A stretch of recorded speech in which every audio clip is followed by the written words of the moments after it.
Hi guys, Jack here.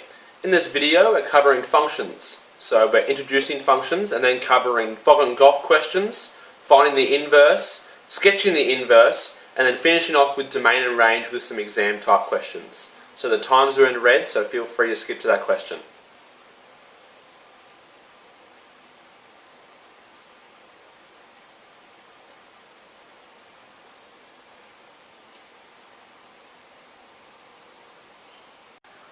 Question 1 here. So we're looking at functions and we've got these equations here. We've got two different questions with a variable in it. So this one here has a in it and this one here has x in it. Now we're trying to find these two other ones down below when instead of writing a we're going to write a minus 3 and instead of writing x we're going to write 1 minus x. So let's have a look at this one on the left here. Now the trick to this, it's pretty simple. Anytime you see a in the top equation, instead of writing a, we're going to write a minus 3 instead. So let's go and write that. We're going to write g of a minus 3 equals 6. Now there's an a here, but instead of writing a, I'm going to write a minus 3, and then we still have minus 3 here. Now I need to expand these brackets, so this will equal 6a minus 18 minus 3, and that will equal 6a minus 21. So let's have a look at the second one now. Any time that we see x in the main equation, we're going to substitute 1 minus x, because that's what we're looking to find. We're trying to find the function when it's 1 minus x. So let's go ahead and do that. H 1 minus x equals 1 plus, now there's an x here, but I'm not going to write x, I'm going to write 1 minus x. All over 1 minus, there's an x again, so I'm going to write 1 minus x, and now we have to use some bit of expanding skills. This will be 1 plus 1 minus x. I'll simplify that a bit later on. And this will be, now this is a little bit of a tricky one here, so a little hint. Having this minus bracket is the same as having minus 1 out the front. That's how I like to remember it. So if you times this minus 1 by the 1, you'll get minus 1. I have to add this 1 here first though. 1 minus 1, and minus 1 times minus x is positive x. So that's a little bit of a confusing point there, how that minus x turns into positive. So let's go and simplify this. The top line will be 1 plus 1 is 2, 2 minus x, all over 1 minus 1, they pretty much just cancel now with an x here, and that's our final answer there. Question 2. This is very similar to question 1, but just a little bit harder now because we're now dealing with x squareds as opposed to just x's, but same sort of deal. So we have this fx function, which is, I'm going to call the main equation. So this is this one here. Now what we're asked to do is find f of x minus 2 using this main equation. So the trick I like to say is wherever you see an x, instead of writing an x, you're going to write x minus 2 instead. But always put it in the brackets. So let's go ahead and do that now. So I'm going to go and find f of x minus 2. So let's write this main equation out. But instead of writing x, I'm going to write x minus 2 squared minus 2 x minus 2 plus 3. We now have to go and expand this out. Probably the hardest part of this is this x minus 2 all squared. So let's go and do this individually. X minus 2 all squared is the same as writing x minus 2 times by itself. Now you may be able to do this in one step. I'm just going to show it how to do it when you're doing two brackets. So this will be times this and this. So it's going to be x squared minus 2x plus 4. And that will be x squared minus 4x plus 4. Cool, so that's what we want. This is all of this there. So I'm going to go and just rub that out. Keep this there just so I can write it in. 4, I'm going to put it all in a bracket. X squared minus 4x plus 4. Now we're at this part here.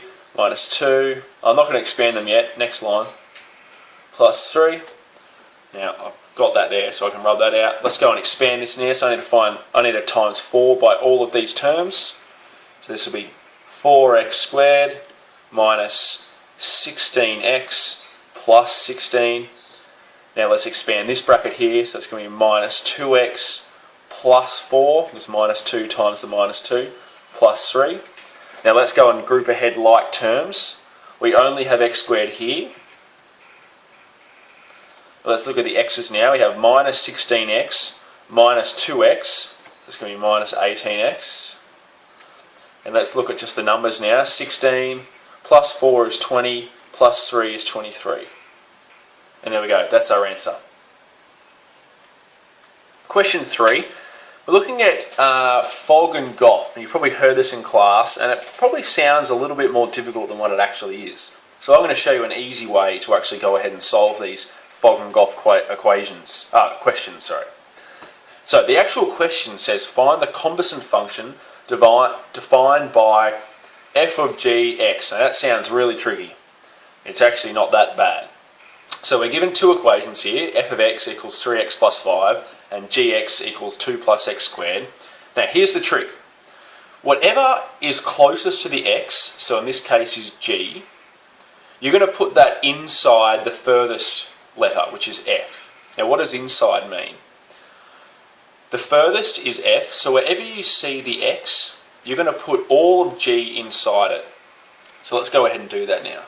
So f of g x will equal, I'm going to write out the furthest letters equation, 3, but instead of writing x, I'm going to write all of g.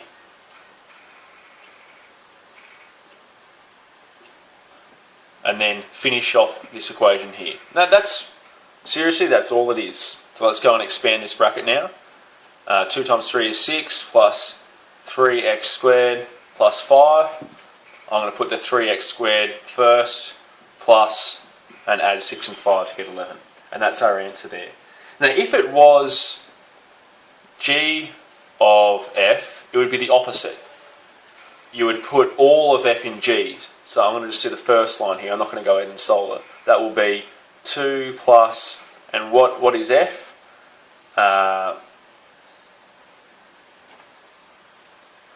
So f is 3x plus, I'm going to run out of room here I think, let's shift this across, 3x plus 5, and that's all squared. So, and then you can go ahead and expand that. Question 4, we're looking at finding the inverse functions. We've got two questions here, and I'll show you how I go about doing this. The first step I like to do, instead of writing fx, I'm going to change this and write it as y equals instead. Now just to let you know, these mean pretty much the exact same thing. This is function x equals this. I can also say that y equals this. So if you've ever been confused, they pretty much mean the same thing. So, the first step I like to do, instead of writing fx, I'm going to write it as y equals 6x plus 9 over 3. Now I'm trying to find the inverse function. So what I'm trying to find is y to the power of negative 1. That's the inverse of y. So in order to do this, I need to do a little swap stage. That's what I'm going to call this here, the swap stage. I'll call it SS. So, what happens at the swap stage is you swap y and x over. So I'm going to write it as x equals 6, but it's no longer y, it's actually inverse of y. Plus 9 over 3. And now I need to find this by itself. So I'm going to bring the 3 up, so 3x equals 6, y, the negative 1 plus 9. And then I'm going to go 3x minus 9 equals 6, y to the negative 1. And then last step, I'm going to bring the y to the other side, so equals 3x minus 9 all over 6.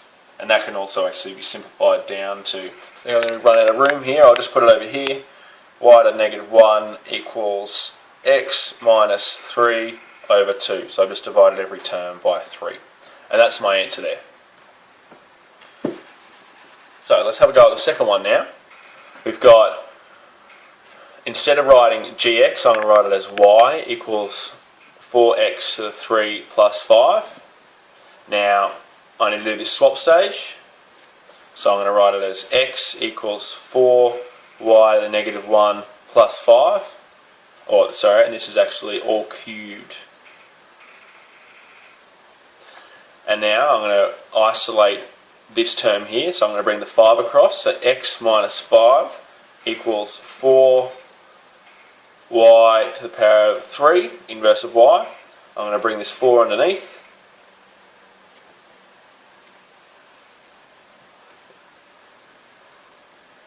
There we go, and now it's still not isolated by itself. I've still got to the power of 3, so I'm going to now cubed root the left-hand side.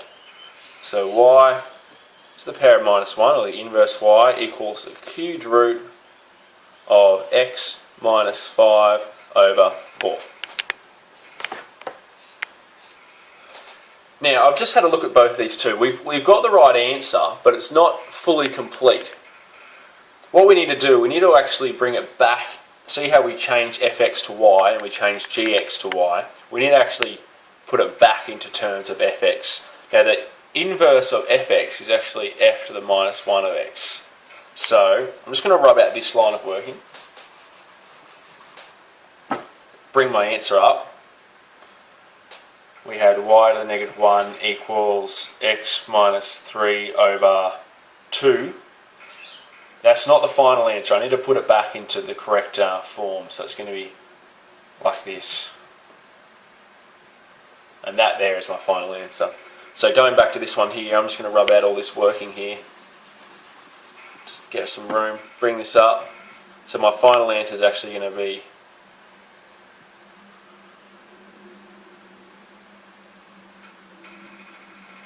like that. There we go. Question 5 now, very similar to question 4. We're finding the inverse of a function, but this time we're actually going to sketch both and have a look at what they look like. So if you don't know how to find the inverse of functions, maybe have a look back at question 4, because I'm going to fly through the working here. So we've got this function of a third x minus 3.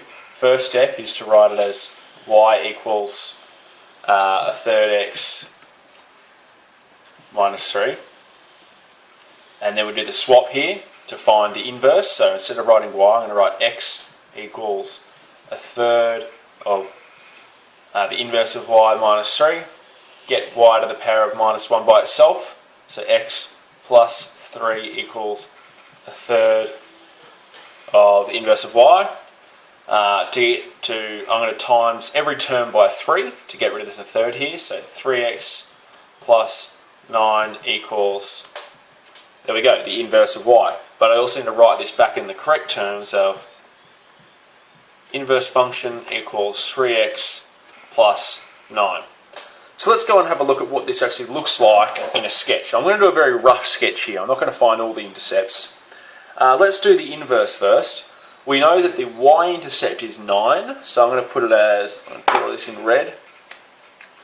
So as a y-intercept of 9, and I'm not going to find this intercept here, just a rough sketch, but it has a gradient of 3, which is probably going to look a little bit like this. There we go. Now let's do the original function now. I'm going to put this down. I'll do this one in blue. And this has a y-intercept of minus 3. And it has a gradient of 1/3. So it's going to be a lot less steep than this one here. So it's going to be something like this. Now, a little hint here is when you find the inverse of a function, it's the mirror image of the graph of y equals x. So y equals x looks like this. This is the original function here. I've probably drawn the gradient too steep, to be honest. But when you find the inverse, it's the mirror image from this line. So the mirror image is on this side, and this is our inverse function.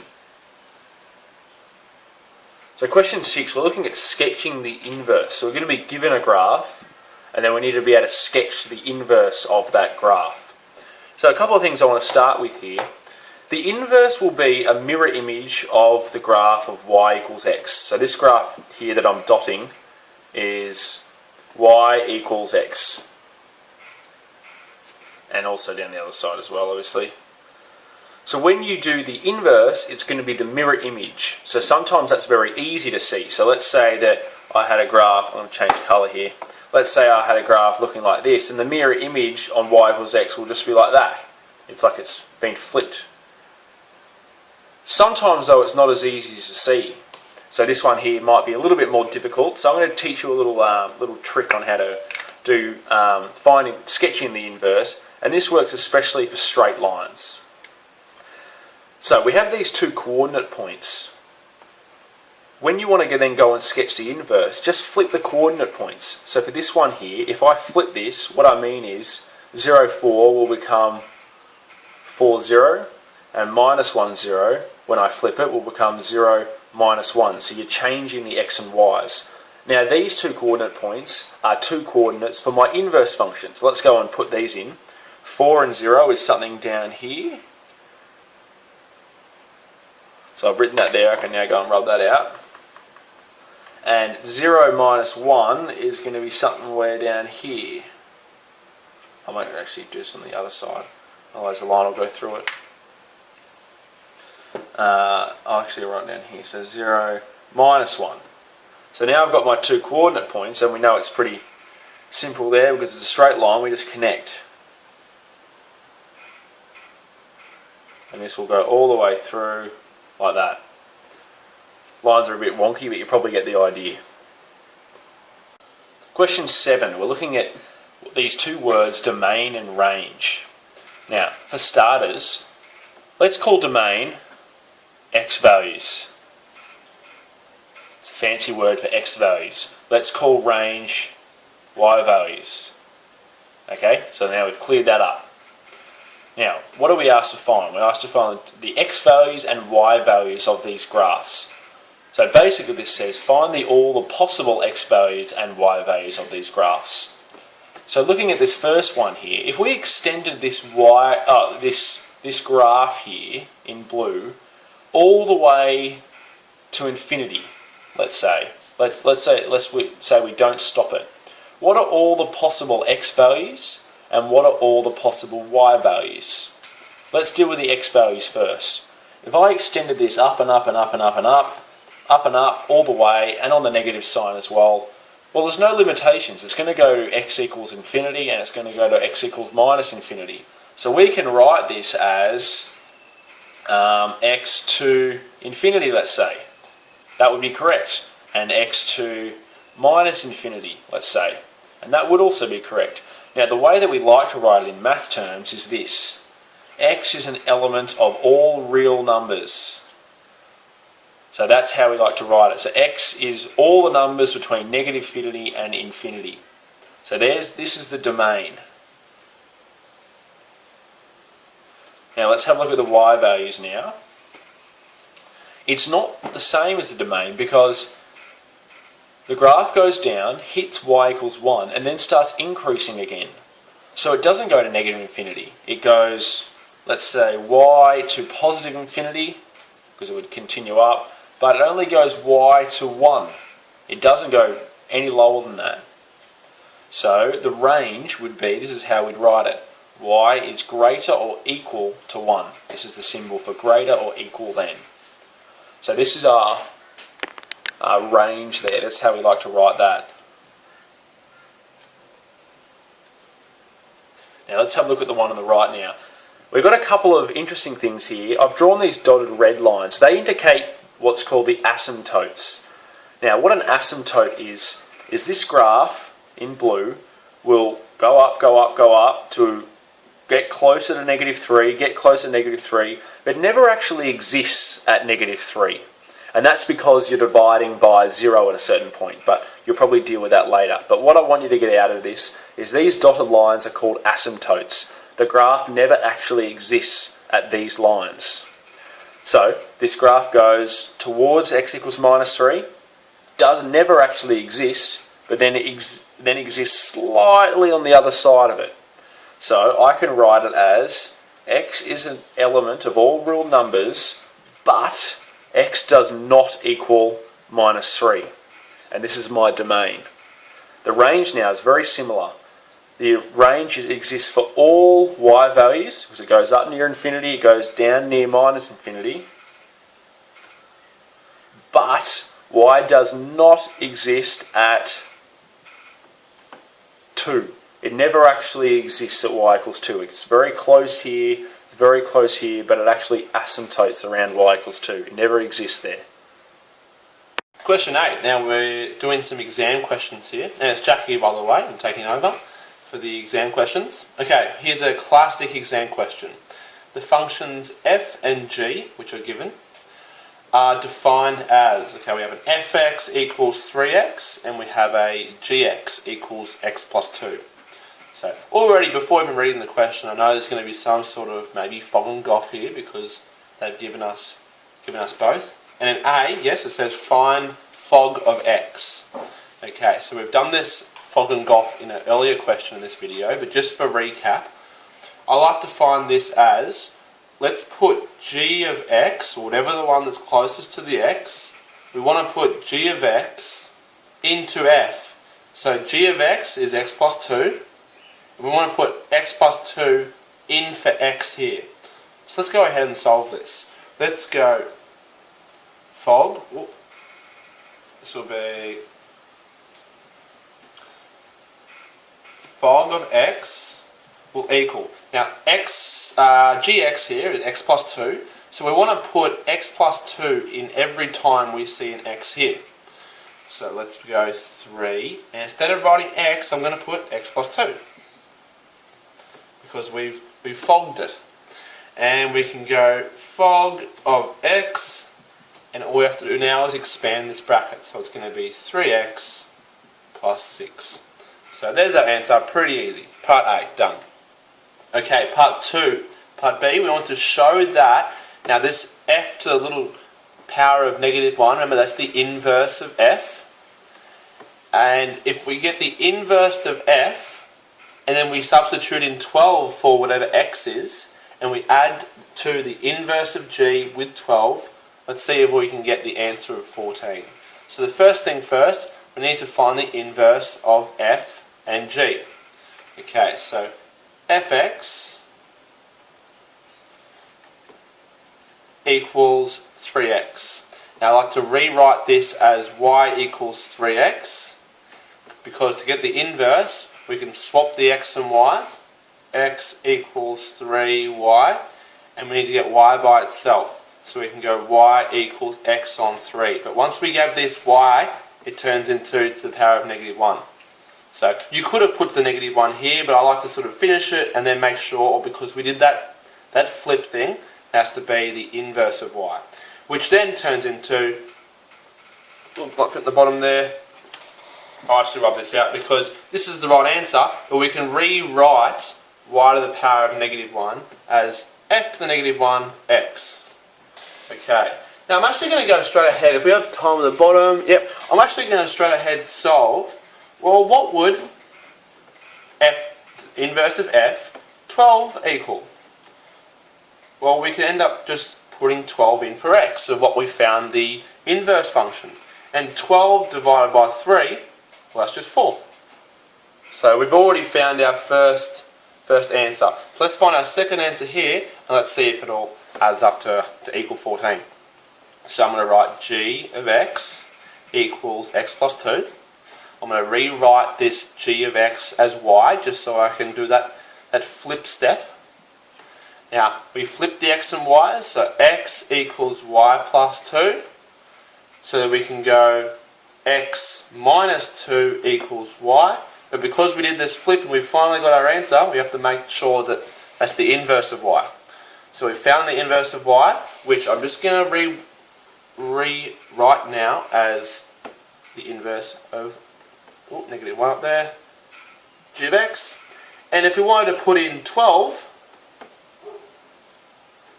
into here, we would get 12 minus 2, which will be 10. Now, I'm not sure if I have space, but it's pretty easy from here because we want to know if this plus this, or this plus this, equals 14. And 4 plus 10 does equal 14. So we've solved the first exam type question. And question 9, our last exam type question. We are given gx and hx. So gx is equal to 2x minus 1, and hx is a bit of a fraction one here. It's 3x over x minus 2. And you often see this maybe in a question beside it, maybe a little comma here, where it says x cannot equal 2. And that's just like a mini, you've seen domain and range already, and this is because the bottom line here, where it says x minus 2. If x were to equal 2, this whole equation would be undefined because the bottom line, or the denominator, would be 2 minus 2, which is 0. And we know we can't divide by 0, so that's just a little domain there that they put in a bracket, which that doesn't actually have much to do with actually solving the question. It's more just for your notice. Okay, let's solve A. We want to find hog, or h into g of x. Remember how I like to do this in question 8? I find g of x, which is this one here, 2x minus 1, and I put this into this one here. So I've got my black pen. Let's go. So hog of x equals, so I want to write the first one down, 3. Now instead of x, I'm going to write what gx equals. So 2x minus 1. And because we need to finish off the hx equation, I'm going to put x here, which is going to be 2x minus 1. Put a little bracket just to make sure, and a minus 2. Okay, so we've done the first step. Now is we need to simplify the rest of this answer. So I'm going to make this equal to, let's expand the top, so it'll be 6x minus 3. And the bottom line will be, well, 2x minus 1 minus 2 will just be 2x minus 3. Now, I think that's as neat as we can go. We can't really go any further than that because we can't really cancel anything out. So we've found the expression for hog of x there. Let's go ahead and solve this equation now, because what question B says is that let's make this, or hog of x, which we just found, 6x minus 3 divided by 2x minus 3, equal to 0. So now that we put an equal to 0 sign, we need to actually solve for what x equals. Okay, so the only way you can really do this is because it's a terms over a terms, we need to times both sides by 2x minus 3. Because if we do that, well, it cancels out here, but the 2x minus 3 multiplied by 0, or anything multiplied by 0 is still 0. So we can go 6x minus 3 equals 0. So just maybe absorb what I did in that step there. I times this up, but because anything multiplied by 0 is going to be 0. So we're just left with the numerator. And from here we can solve it pretty easily by going 6x equals 3, moving the 3 over, and then x equals 3 over 6, which is the same as a half. So we've solved the equation after we've found hog to make it equal to 0.